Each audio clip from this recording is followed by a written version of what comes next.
Luke, great win. Yeah, I mean, it's a massive win for us, especially in that second half. Boys dug in, coming to our 22 quite a lot, but we turned the ball over, got back into their half. Proud of every single one of the boys on that shift tonight.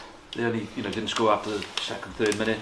How you held them out, and just what does that show about the character of the side? Exactly. We got a lot of young boys, especially tonight. We had a couple of injuries, so I think a lot of boys were out there to prove a point, and I think they have. Probably made selection with Toby a little bit harder. I wish it was always hard, not that. That's fine. But yeah, like I say, the boys put in a hell of a shift there. I'm proud of every single one of them. The atmosphere, different home game from normal. Yeah, it was. Like I say, it's a home away game kind of thing, but let's play it next week if we get a win like that. No, it was great. We had some London fans up here. Even a couple of Sharks fans, stuff like that. It was a great crowd tonight and boosted us. What will that do for you for the season today? Look, we had beat Zebra last week. Obviously Sharks tonight, going into Glasgow next week, let's go on a bit of a roll now, and obviously we've got Glasgow home as well, so let's take them on. Toby, what is that? I don't need that sort of comment in the press, so that's a little bit. I'm joking. No, I love it. Toby, where does that rank in your sort of wins that you've had here? The thing that springs, the parallel that springs to mind is the Mighty Ducks performance in Leinster away. I know where we had a similar sort of team that people gave us no, but they were into everything, and what Moggsy's talking about there, I thought we were into everything. We were a pain and irritant to everybody, and that's a team that wants to fight, and that's the reflection on the culture, the team spirit.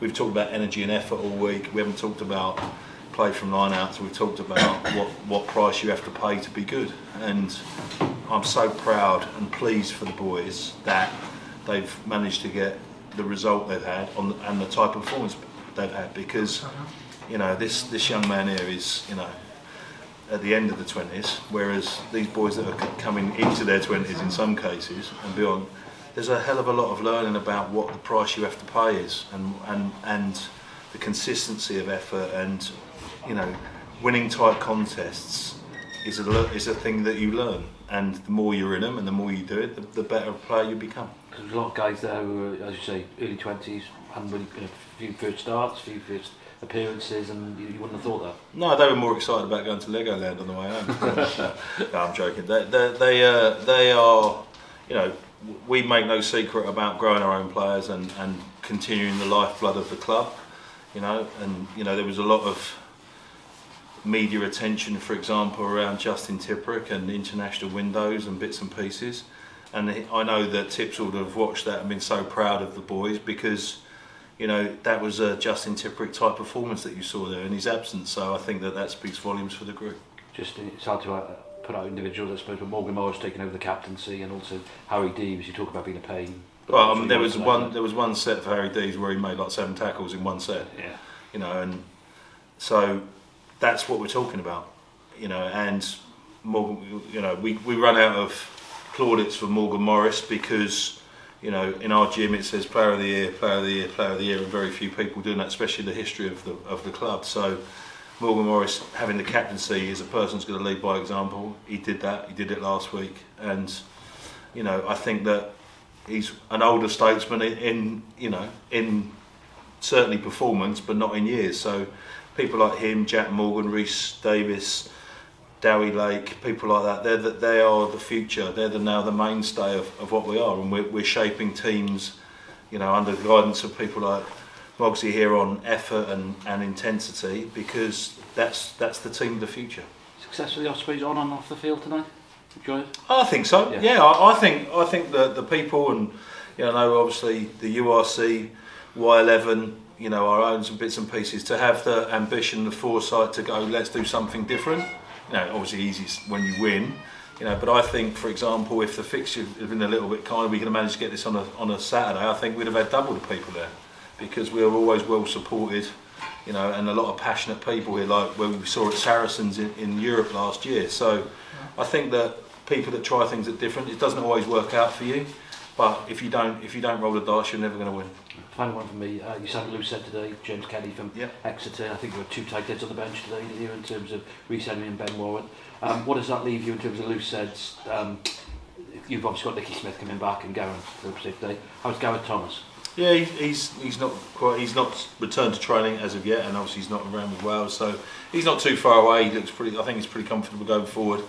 As you said, Reece Henry it'd be remiss of me not to say that he can play both sides, because he's shown that he can, and people that can play in multiple positions when you've got smaller squads of gold dust. So for him to do that is fantastic. They looked very good last week. Ben Warren I thought was excellent when he went on.